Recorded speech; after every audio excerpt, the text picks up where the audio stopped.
Hi, everyone. Welcome to the Beehive. I'm super excited to be here again with Nick Morosco and Matt Alex. So let's bring them on and talk about how the Beehive works. Matt, do you want to give us a quick intro? I will. Welcome, everyone. We're so excited to have you here. For the folks that have been here all the time, that come here all the time, you know the routine. You're welcome to join us on the stage.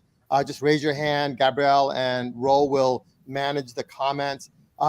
We are a very open dialogue here. It's not a webinar where we're just talking at you. We want to talk with you. So in the chat, tell us where you're from. Tell us, the comments you have. You'll see that comments will definitely come into the stage, and the guests will definitely, comment and have a conversation about it. So a lot of times the conversation that you're driving in the comments will drive the conversation here. So I'm excited to have our guest today. I'm going to let Nick drive the conversation in terms of introducing them, and then we'll give it to Liz and take it from there. Yeah, thanks, Matt. So yeah, very excited to have guests with today's discussion. As Liz and I were talking through this and thinking through what we need to bring up, we realized there's some folks who've done a really good job at building out some teams and identifying workstream leads in their organization. So we have Kevin and Racinda here today. So Racinda, if you wouldn't mind doing a quick introduction, tell us what you've been up to here along the lines of projects.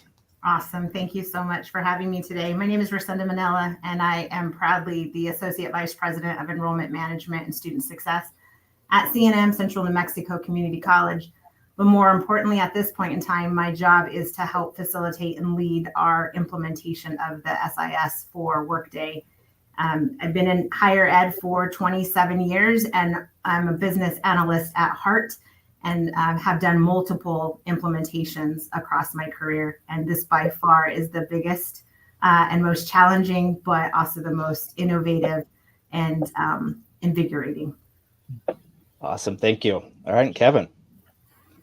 Yeah, nice to see everybody. I'm Kevin Donahoe with the Universities of Wisconsin. I'm the program director for our administrative transformation program, which in other words is our Workday HR and finance implementation. I've been doing ERP projects in higher ed for 20 years now, most recently with Ohio State. Had done some PeopleSoft implementations and upgrades, and then my last gig there was with Workday as well. So again, excited to be here and happy to meet everybody today. Awesome. Thank you both. And just to reiterate what Matt said, while we do have guests here today, we're very interested in having anyone else that has opinions, just identify yourselves in the chat and we'll invite you up to the stage as well. Thanks, Nick. I love this. I love that we have two people with very, very varying kind of expertise, right? But in the same realm within higher education, the piece that kind of sometimes comes first with HR and finance and then now student. So this whole conversation is around how we plan for our projects and who we ask to lead our projects, right? And that's not only top level leadership, but that's also who are our subject matter experts? How do we find them? So we want to start by kicking this question, and we can start with you, Racinda. We want to understand, when did you actually begin preparing your staffing model and thinking about what you wanted to do? Did you do things before the project even started, or years before the project even started? That's a great question, Liz. I benefit from the fact that our HCM and finance went first in their implementation of Workday, certainly. And so I started planning the workstream leads 2 years prior to even hit the planning stage for the SIS, and continues to evolve over time. So it really is was able to take a lot of watching what was happening and learning about work streams through the HCM and finance side, but then really being able to dive into Workday, understanding their model a bit, and then planning out how to maybe facilitate what those subject matter experts would look like in a lead level and what the experts would look like on the team itself. Wonderful. Kevin, do you want to take that question? Yeah, absolutely. I would say similar to Racinda, as early as possible, years when you can. Obviously, we're not always afforded that opportunity, but yeah, when possible, yeah, years in advance. And some of it, everybody's going to be coming into it with something that's new, right? So being involved early, part of the planning gives them an opportunity to really learn and get up to speed so that then they're better equipped to kind of build out their team. So yeah, I can't emphasize enough how important it is to do it early. Yeah, and how important is it? And this is something we have talked about in other areas, though. How important is it to look across the organization to really find the best folks? Because I would love for you guys to touch on: are the best folks always the ones that are in leadership positions today, or are they people who who might be sitting a couple levels below? I think that's a great question, and one place for CNM, which has been the most beneficial, it's not just looking at who's already in the leadership role. Really, it's mapping out what your goals are for the project. So if you're looking for the growth mindset, change agents, innovators, future leaders, those are the individuals that you really want to focus on placing on the project. If you have more individuals who are deeper into their career and closer to retirement and less desirable for future change, they might be your leaders, but they may not be what your best interest is. I think the other thing is giving multiple people opportunity, and your college the opportunity for succession planning through this. You're going to go through a large scale implementation, so where you're afforded to, if you can go deeper in the bench and across the enterprise in your institution, I think the better off the project is. More buy-in because there's more empowerment for each of the individual people on the project, and it really helps for future growth. So you may start as a business analyst on the project, but you certainly could be leading an operation by the time you get out of the implementation. Yeah, and I would offer similar. It's not always those leaders across the universities, really. You need them to be change champions with all of the folks who are looking to them for guidance. So it's finding those folks who can really build those partnerships, right, to really help figure out, like, if it's a software implementation, how do we meet the needs of the business and hopefully advance them with those technology solutions. So yeah, important to have those leaders as change champions, but I think oftentimes it's folks that are down in the organization that can, again, really bridge that gap between the project and the business and hopefully lead to that ultimate successful rollout. Hey, Kevin, one of the questions I kind of want to maybe ask you and Rosinda is that, the way that we operate in as we move forward is changing, right? There's this just new way of operating. We live in industry that has been changing. How do we get those like-minded, innovative people in the room with the folks that actually know what the business is, right? How do you identify that so that they bring this new kind of perspective? Because, I'm a former 1990s registrar, right? My mindset was a lot of times in that 90s mindset. So how do you find these folks that are a little bit of innovative, that you need them in the room? I'll start with this one.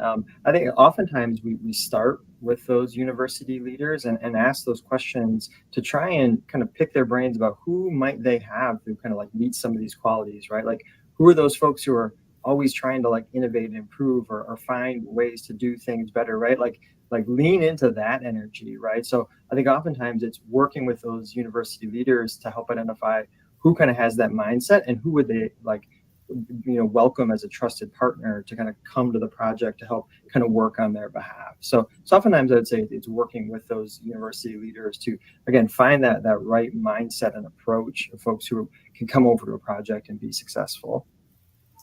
I would agree. And I think this leads to one of the questions I saw popping up on the screen, do you ask, or do you ask the supervisor, or how do you go about it?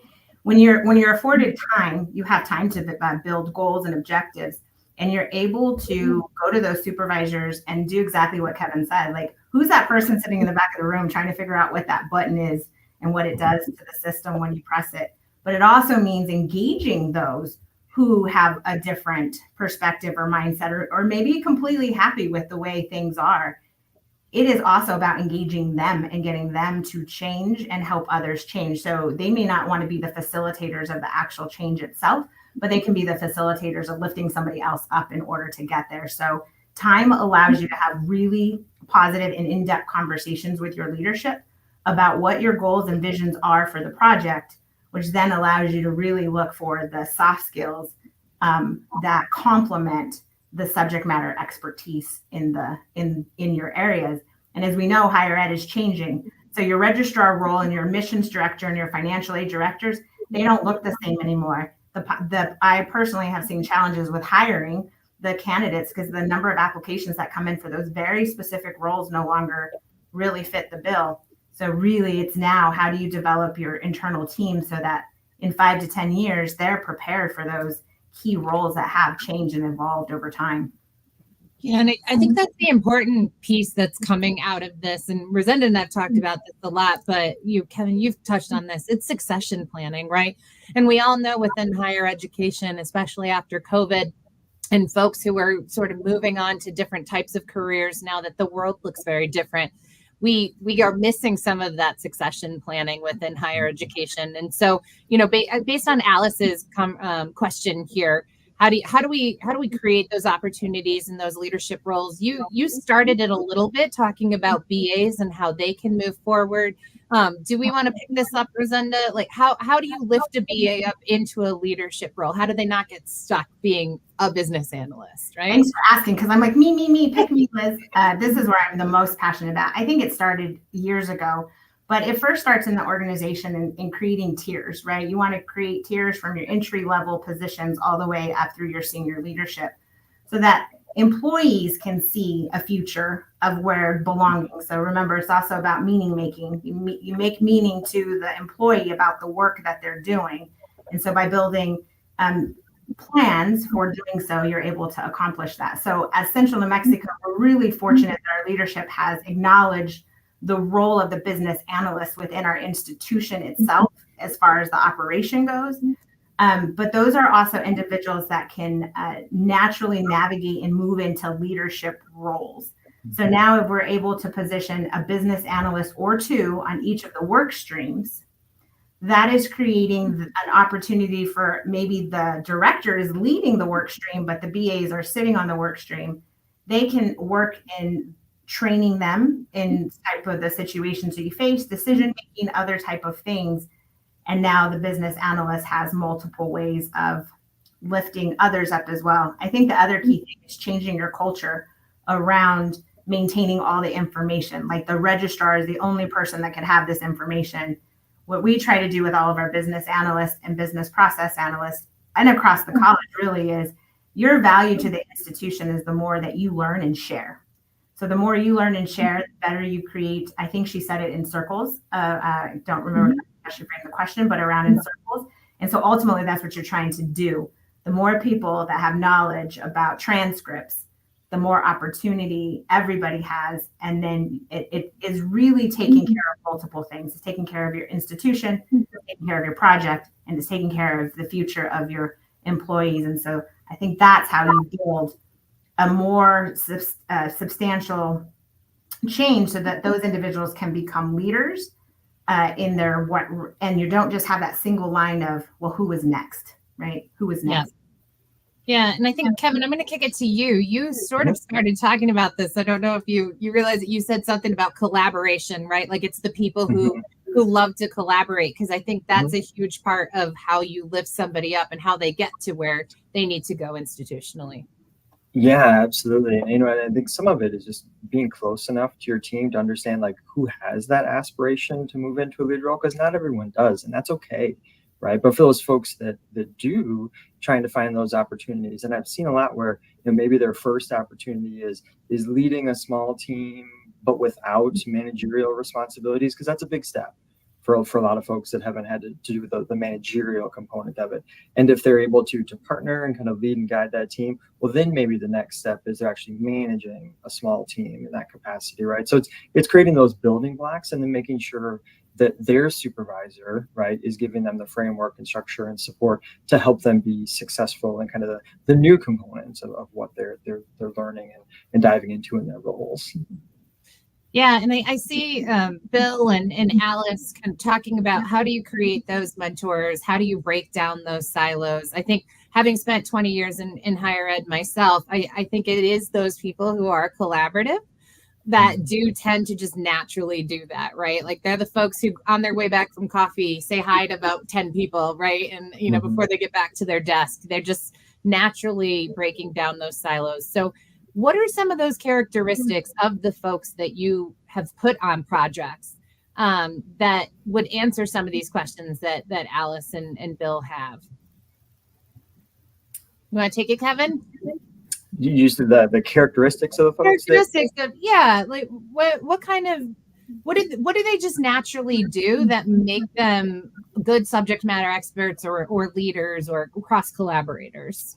Yeah, and I think some of it is just that natural ability to understand that they can't do it alone, right? And bringing people into the circle to help get to that solution. And you'll see that, right, with a developer or a business analyst, like the folks who understand that they can't do it alone, and they need to figure out who the right people are in the organization, and they take that kind of proactive measure to find, like, search out those folks and bring them into the circle to get to a solution. It's those folks who kind of do that without being told that they have to. Those are the folks that kind of have that spark that I think can really be successful. I think it has to be invoked, and I do like what Tina said as well, and it absolutely makes sense that knowledge is power when more people have access to it. It's something like that is what she said, and I think that's amazing, and that's exactly it. I think it also plays a part into the conversations you have in your regular team meetings with your leadership. One of the things that we often do is tell me something good somebody in your organization is doing to contribute to enrollment, retention, completion, or something like that. Because by being able to do it through storytelling, you're actually encouraging and inviting your leadership to consistently come to the table and tell you about something that somebody at the very front line is taking care of. And it's also for you to remember as a leader to find opportunities to tell your supervisors or at another, when you're at a table, you know who I saw doing something really great that contributed to this number this week was when the frontline staff handled those 50 people who walked in that we weren't expecting, or whatever the case is. So it is also about reinforcing, I see you, I hear you, and I value you, are critical aspects. And then people start to buy into it. And then more people start sharing the positive around their coworkers and their colleagues. And then right when you need that experience, like I need somebody who maybe doesn't have a project management certificate, but likes the idea of managing people through. And then somebody says, that's so-and-so on your front line. It's like, great, let's give them an opportunity because it's a win-win for us at this point. Yeah, I think both of you having been part of projects and in the middle of projects as we speak, can you talk to how important it is to find leaders that can be true cross collaborators? How will the project succeed without that, in your opinion? No. You will not be successful without being able to bridge those gaps and really make those meaningful partnerships. And Rosanna, you're shaking your head if you want to add to it. Yeah, I agree.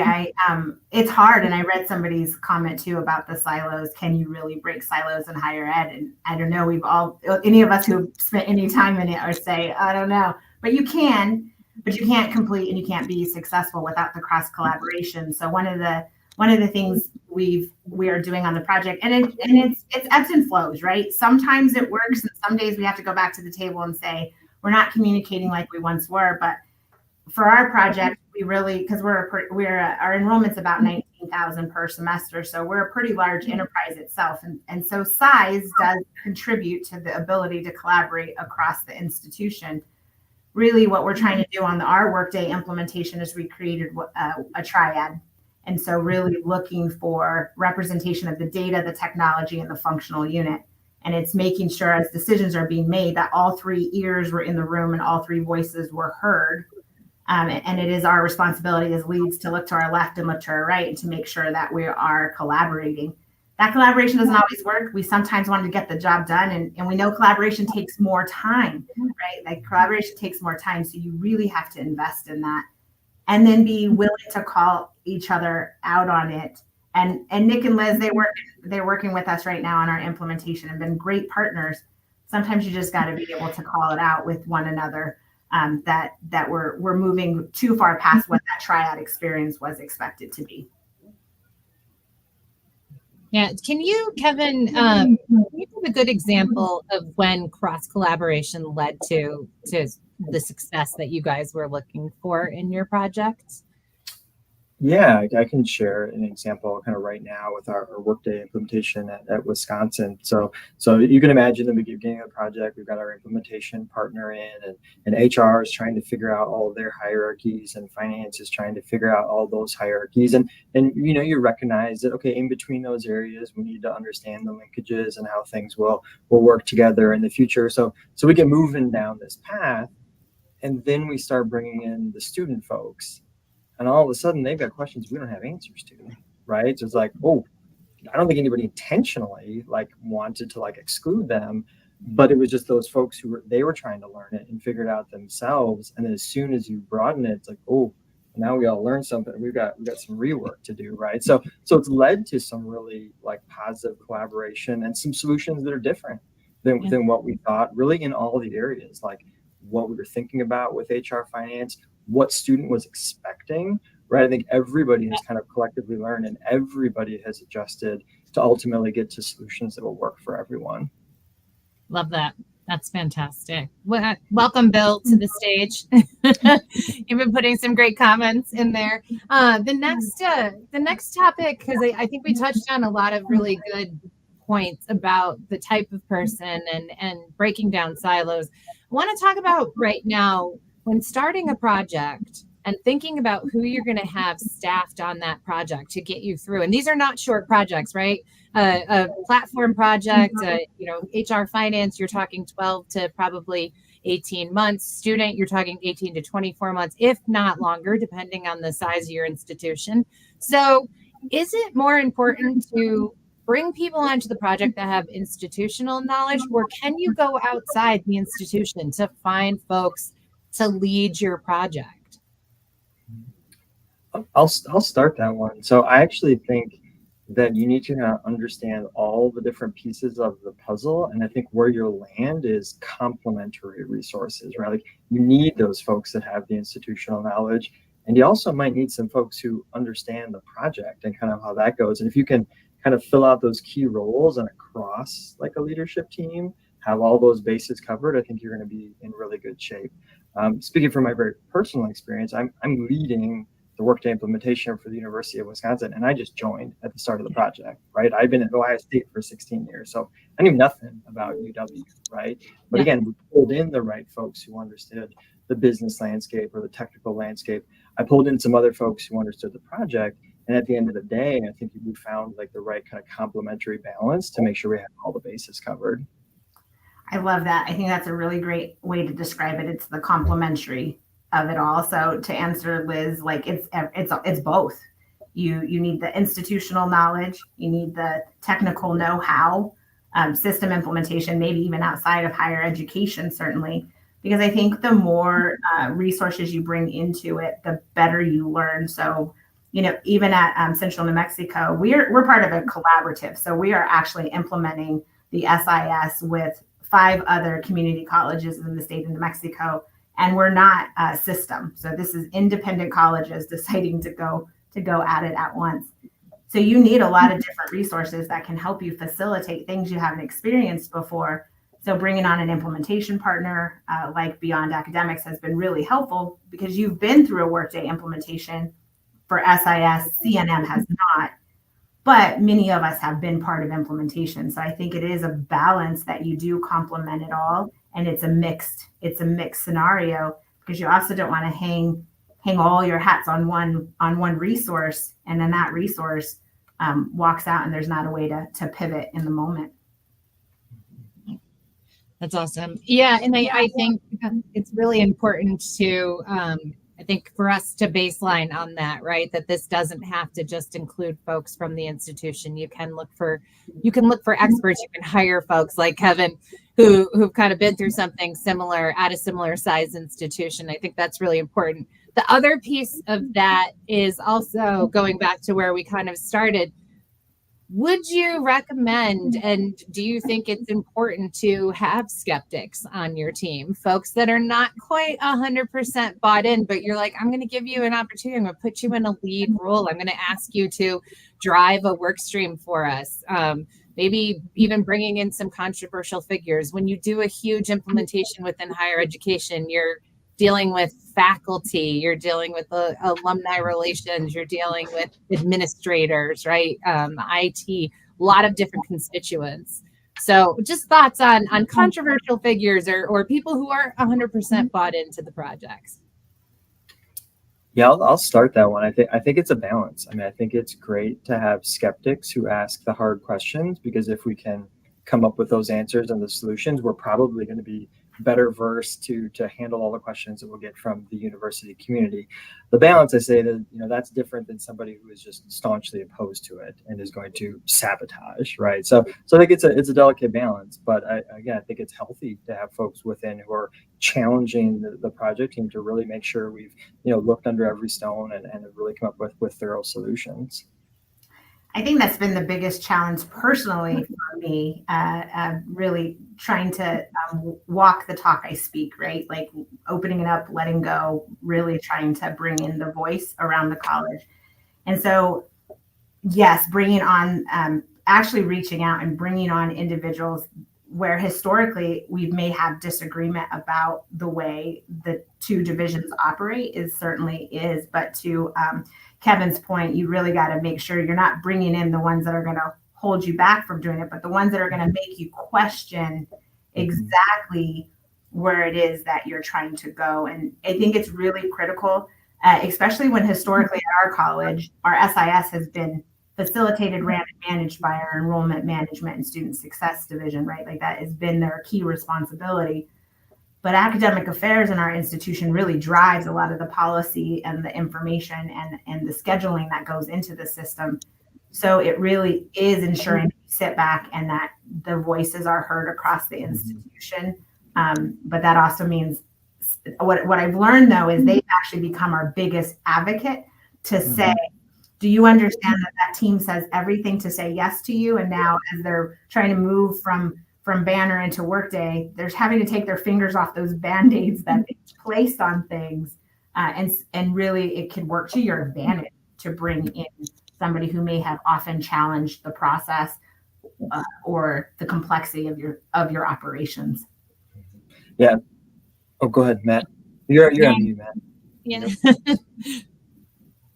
I think it's a fine line. The skeptics are always, it's good to have uncomfortable conversations where people are questioning and things like that. Now, the question is, are they questioning because they want to hold on to what they know and what they feel, or are they pushing you to be more skeptical in doing it the old way, right? I think there's this fine line that I think I've seen successful schools be able to be in uncomfortable conversation and say, why do we do that?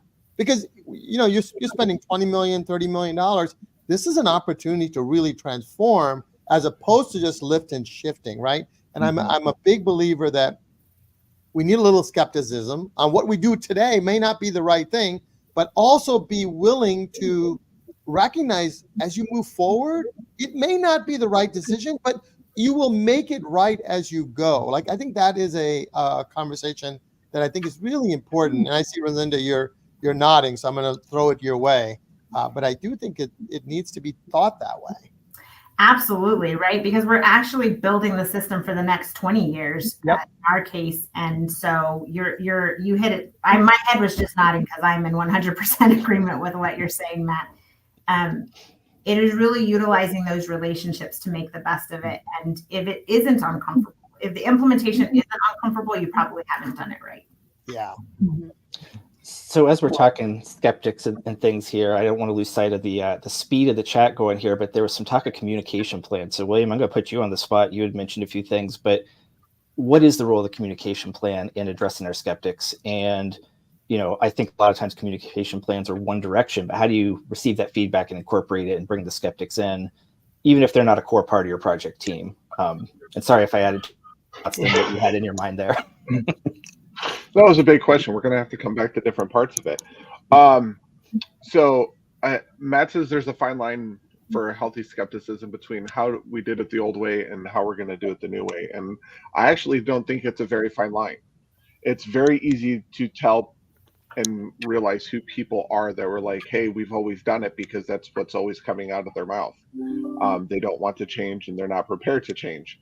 Those who are like, okay, I get that, but, or a however, or something like that, um, is where they're really questioning to, I think, understand. So I, I don't think it's as fine a line as often. Uh, okay, so communication. Someone, I don't even remember, the chat is going so fast now that Nicole's in there. Um, communication in meetings. Someone, I don't know who it is. I see it all the time on my LinkedIn. Two pizzas, enough people, two pizzas for a meeting, and once it's done, the meeting is done, sort of concept. I've always liked, you just have to have the right people and then ensure that they're communicating out to their teams. Communication is the first thing that will always break down in any project. Currently, the project I am on now, we have 6 communication breakdowns, but I know the information is being flowed out. Unfortunately, it's not going top down, it's going bottom up, because I'm on the bottom and I'm pushing it up. So that really reduces the needs for people. I don't need to have a director, an assistant director, their secretary or admin assistant, and then leads and other people in the meeting because the director doesn't know what's going on. I just need the people who know and have an investment in what is being discussed. And then communication can move from there. I think this meeting concept is probably one of the biggest costs on projects. We do this all the time when we think about even internally. Do we need everyone in our group in every conversation? While everyone would love to be informed, they don't necessarily need to be at every conversation, because there's usually someone who's responsible for the lead of that change or the lead of that initiative, right? They should drive it. They should invite the right people. Meetings should be 20 minutes. It should be in terms of just getting things done, or having a what we call impromptu meetings, huddles, quick huddles. I think there's a lot of time, every time we have a meeting in a client side and everyone is introducing them on their titles and their roles and what they do here, I'm like, my God, I could have looked at LinkedIn 10 minutes before the meeting and I would have got all that, right? I want to talk about what it is that we're going to go do here and how do we do it. So I do think, when you have leaders who don't necessarily need to be sitting in the front, regurgitating what they want to do, I think you got to bring everyone around the room that's bringing value to it. So we always believe we don't need titles, right? Even if you notice when we put up Liz's name, we didn't put our titles in because it's not what we're about. And I think that would go really well in higher ed. But every time you're in higher ed, it's about a title and who's responsible, even though that person is not the one who does the day-to-day work, could even answer it. They're sitting in a room and they've just wasted 60 minutes of their own time to be productive somewhere else. So I purposely exclude people from meetings. Well, I think it's not wrong, Bill, but I think it goes to the conversation at hand, right? Who are the right people to have helping lead some of these projects, or who's the right person, to have sitting in going, this is how we do tuition calcs. You know what I mean? That might not be the director. They may not have written a tuition calculation in the last 5 years because they have people in their office that do that. So it's not going to make sense for that person to be in that meeting. It's going to make sense for the person who actually does it to be sitting in that meeting saying, these are all our tuition calcs. These are all our different populations. This is how we bill. And so I think that's part of the conversation here. What we're trying to figure out are who and where do we find these people and how do we lift them up? Because also, to your point, they have to be really good communicators at the same time, right? They can't just be a doer. They need to know their stuff. They need to know the information. But if you're going to help to lead a work stream or be a subject matter expert on any kind of project, whether it be PeopleSoft, Ellucian, Workday, or whatever it might be, you have to also be able to communicate down and out, and then also help the folks that are doing change management, help the folks that are putting together training plans, help to make sure that at the end of the week, everybody in leadership knows exactly what happened that week and that you are on pace. So there's a lot of different aspects to it. And I want to sort of hear from Kevin and Rosenda, what are the different weekly aspects of leading a project that you guys have seen that you think are vital and really important for a lead to possess? I think that's a great question. I want to acknowledge something, the fear of missing out that was put in the chat. That certainly is the culture that we want to try to avoid.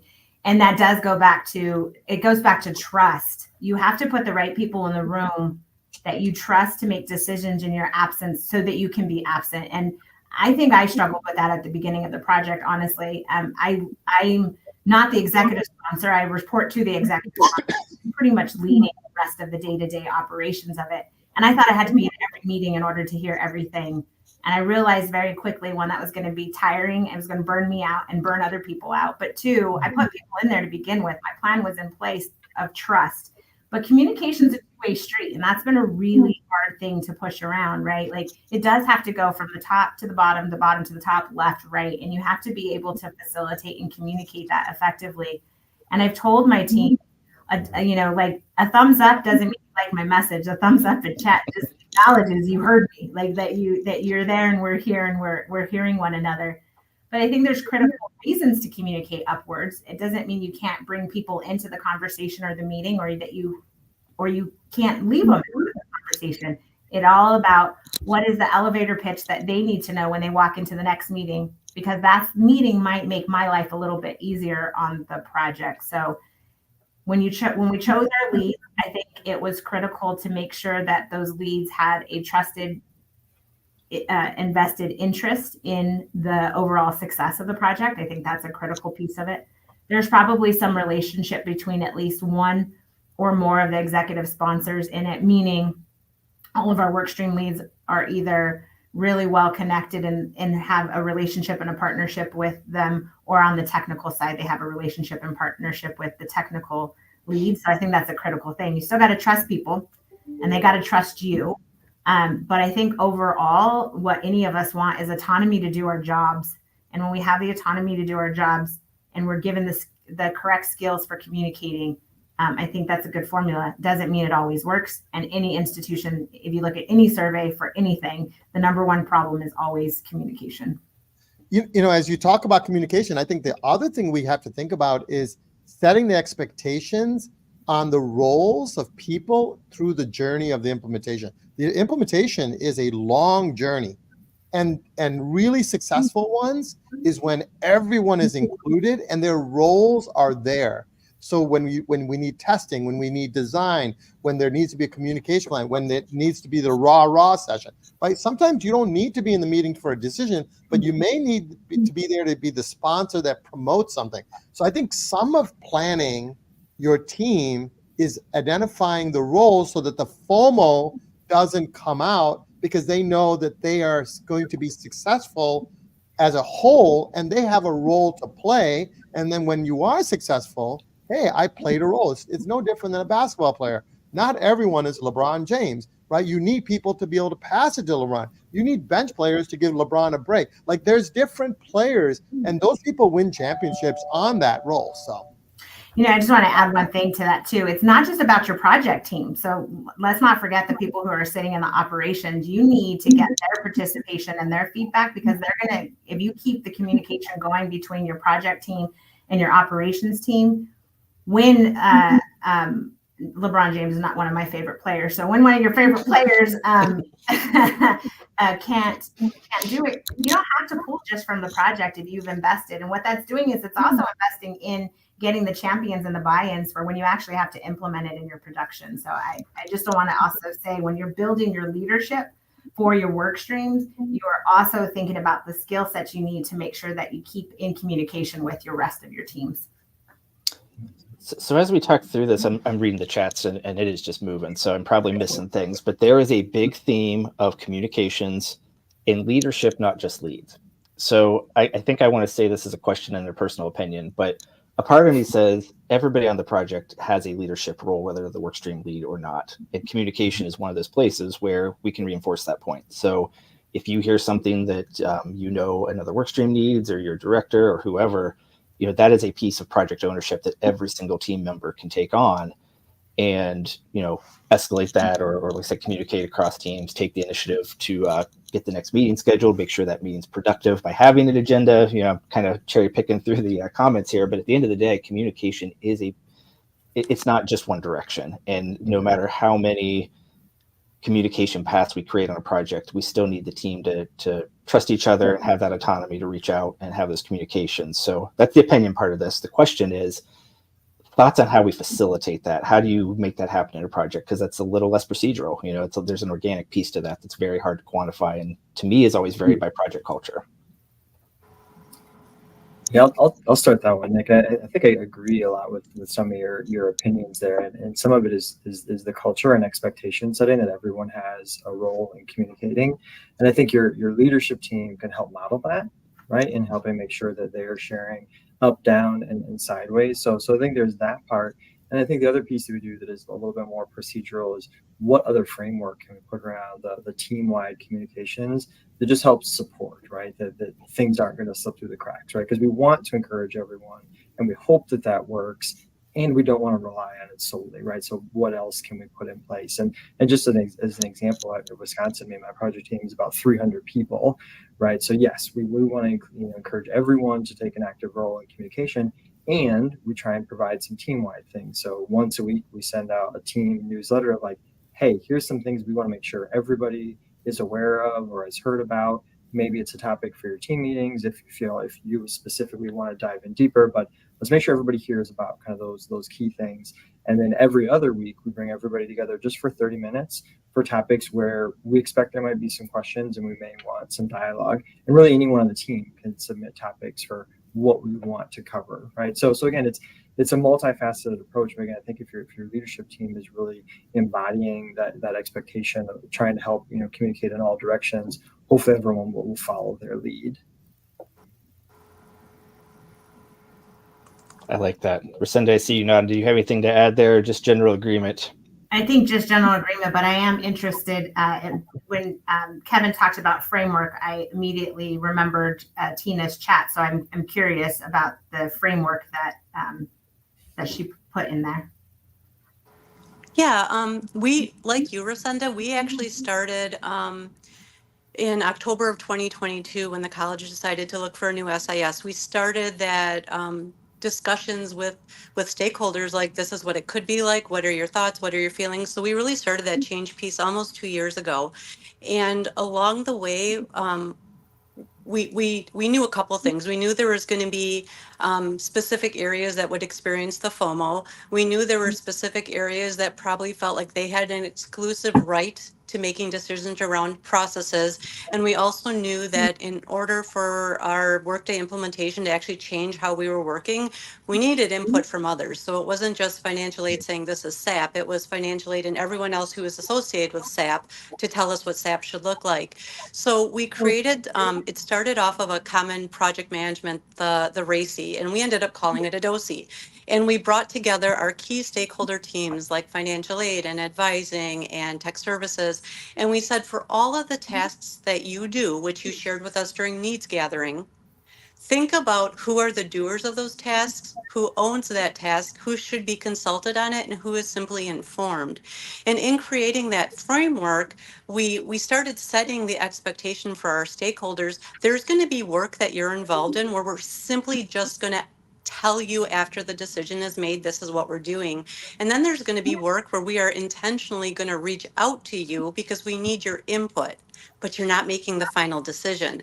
And then finally, there's going to be teams where you, or for tasks, you are actually responsible for that final decision. And we're going to empower you to do that through delegated decision making. So I love it how you all talk about leadership isn't, maybe a leadership role isn't the be all end all of a work stream lead. It really is that person that can embody the different qualities that you're talking about and feels supported in making decisions on those work stream teams, so that the project can keep moving forward. So with our engagement framework, it really was setting the expectation of how we were going to approach this together as a community versus a project team was going to be implementing Workday Student. I love that framework, and it made me think of a couple of things. One, we all know this from our management classes, but leadership does not necessarily imply you're a leader. I mean, like you could just have this title that then all of a sudden you're part of leadership, and it is that way. So one of the things is really ensuring that your teams understand to lead from where they are, and I think that's what you were saying in that moment. But I love that whole idea of the DOSI, because you're just kind of anywhere where you can set a framework ahead of time to say, this is how we're going to move forward, because then it takes the personal out of it. This is what we agreed of how we're going to move forward. So if a decision's made and if you felt like you were left out, that's what we agreed to long before the project got into the heat of all of the decisions that had to be made. And I think that's the critical part. And the other part is really getting team members where there's grace, right? It's a long journey and it's a long plan. Offer each other a little bit grace when the communication falters once or twice, but also going back to like a framework allows you to say, these are the rules for how we're going to engage. And I really, really like that. I'd like to talk to you more later about that. Okay. Well, I want to make sure you saw the request for the TED Talk, Tina. I know. So if you aren't monitoring the chat, we have a formal request here. I'm actually on my phone, so all I see is like little white things popping up, but I can't read anything. So I'll have to look at that later. Well, we'll definitely do a TED Talk. I feel like this is all interpersonal, right? It's psychological, it's interpersonal, it's just how you move through a career as well. This brings up a really, really good point, and something Nick and I wanted to bring up is how do you, these projects are long, how do you support a lead who does begin to struggle, right? And it could be any number of things. It could be they haven't been fully backfilled. It could be personal issues. It could be interpersonal issues on the project, etc. But how do you support that person? And then how do you support somebody who you thought was just going to be so amazing and they just don't embody what you need? And how do you make those transitions? Yeah, I'll start. Oh, go ahead. No, go ahead. I think it really starts with just like the relationship with the lead and understanding really what the challenge is, because likely there's some opportunity somewhere that you can do something about, but without that conversation with them, you're never going to figure it out, right? So I think it's having that open dialogue and being like showing your support, really getting down to what's the opportunity, and likely it's probably something you can do something about or influence one way or another. So go ahead, Rosanna. Yeah, I know. I think leaning in the same direction as you are for sure, Kevin. I also think it's about the pre-planning. You know, in safety, they always tell us to have a plan in case of an emergency, right? Because we will shut down and we won't respond the way we want to respond in an emergency. I take that working with your leadership team. If you have enough runway, you're doing the same thing. You're planning ahead because things are not going to go right. We know that because we're human. Technology and their projects, right? Like all of that is going to create the perfect storm at some point. So really it's creating your plan B, C, D. And so that when you're faced with those challenges, that muscle it's ready. You already have the next plan and the next thing in place. You're not going to know all and remember everything, but I think there are critical ways you can be able to do that. I also think as leadership, you have to say there's a lot more at risk. And even though the timeline's long, the timeline's really short, right? Even though you might have multiple years, I think you have to make decisions ahead of time that you're going to help that person find another role if it's not working for them or the project. But you have to stay on top of that. But it goes to what you were saying, Liz. It's really about the communication, the interpersonal relationships. There is a whole lot more to a project than hitting those milestones and testing each individual thing. And so it's engaging in the right change management strategy, and really being able to kind of plan that out ahead of time, I think will allow you to react a little bit differently once it's happening, because it will happen. Yeah. Somebody will leave the institution. You have to have a plan ready so that you don't want to keep one person on a work stream and they possess all the knowledge. They leave the institution and now your project's in jeopardy and your knowledge just walked out the door. Mm-hmm. And I think the key there for what I heard from both of you guys is you have to react, right? You can't just sit back on it. You do have to react. You have to address, and you have to have a plan to move forward. Go ahead, Kevin. I wanted to tie back to, I saw this in the chat long ago, but somebody talked about that quality of being able to ask for help. Something I always keep my eye out for new leaders is they're trying to prove themselves, right? Like they've been given this great opportunities, and it's like they get into that hero syndrome, right? And like the reality might be that the resource planning was just way wrong, right? But it's like they'll hesitate to say it or ask for help because they feel like then it'll look like they didn't succeed, right, in taking this new leadership opportunity. So it's just something I keep in the back of my head with new leaders, because they are trying to prove themselves.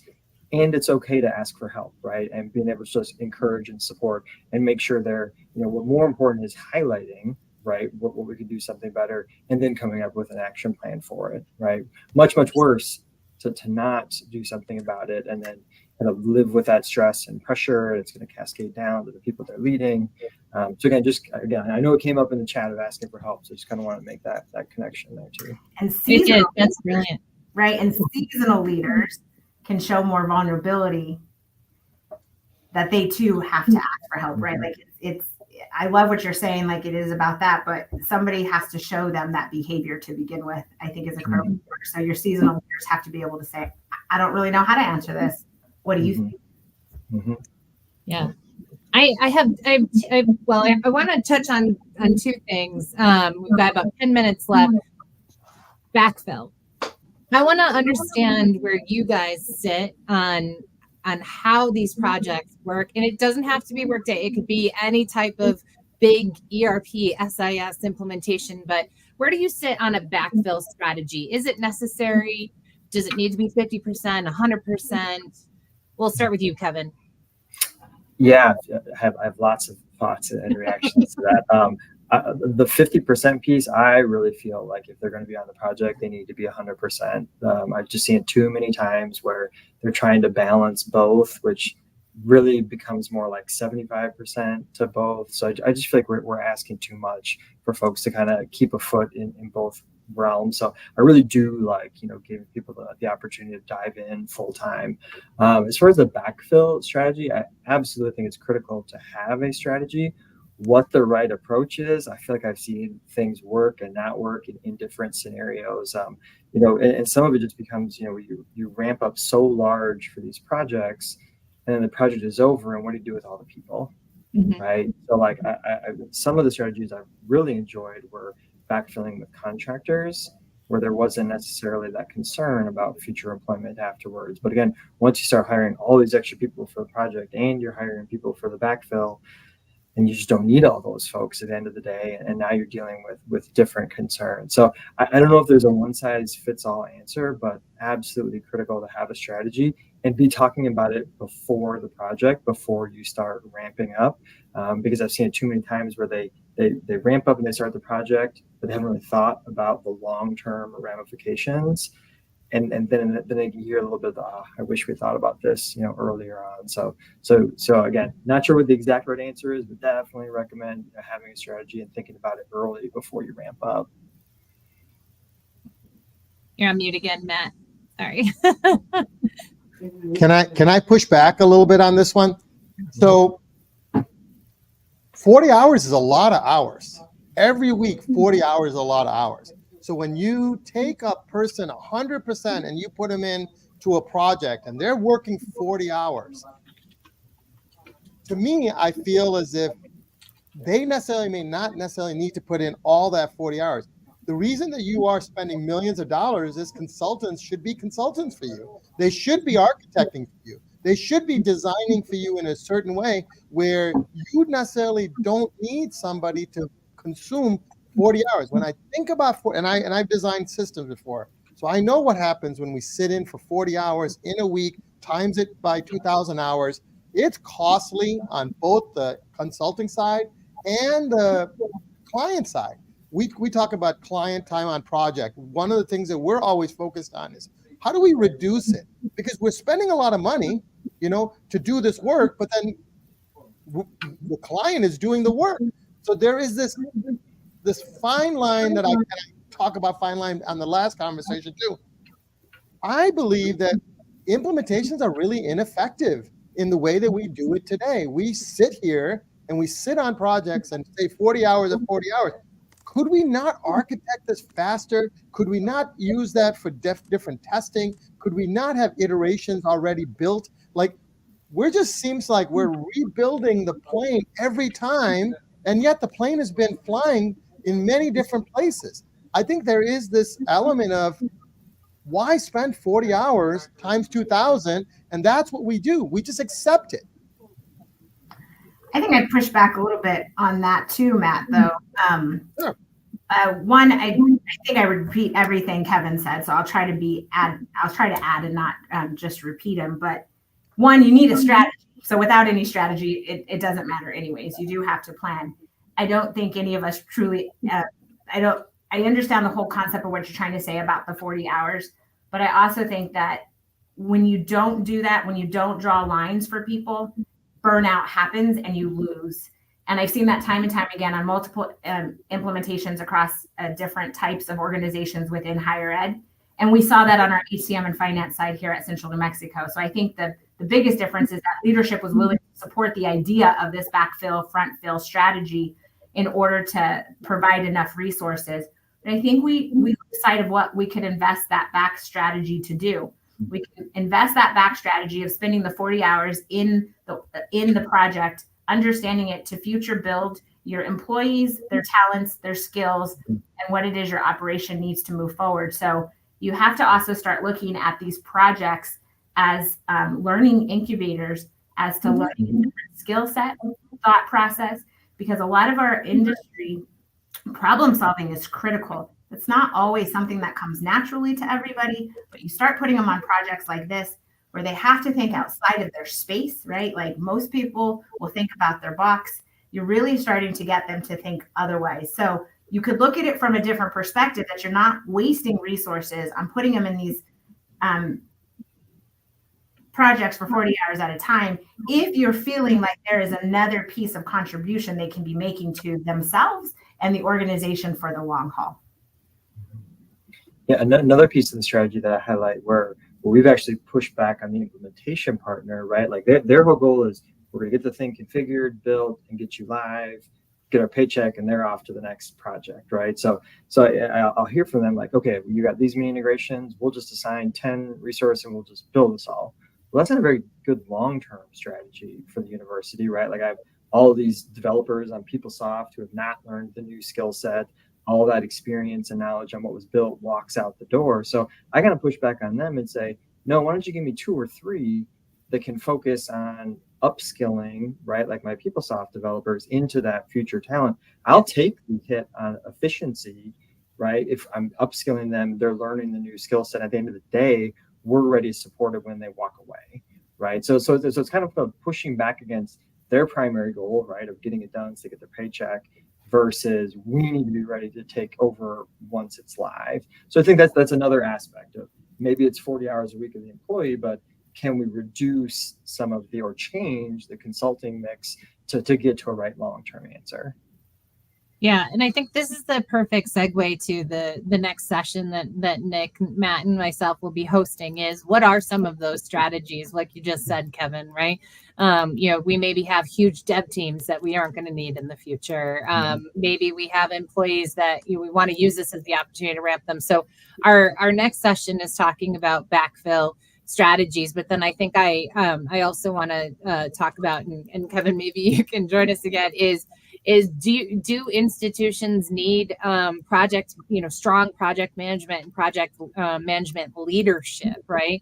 And where should that come from? If PMO sits in IT, should it come from there? Should it come from a PMO that sits more broadly across a system or an institution? So this is going to be our next topic, our next session. So folks that are on here in a few more weeks, when we get back together, love to continue this conversation because it's brilliant. It's fantastic. Everybody has a different take and opinion on it, which I think is great. So folks should bring all of their different opinions for sure.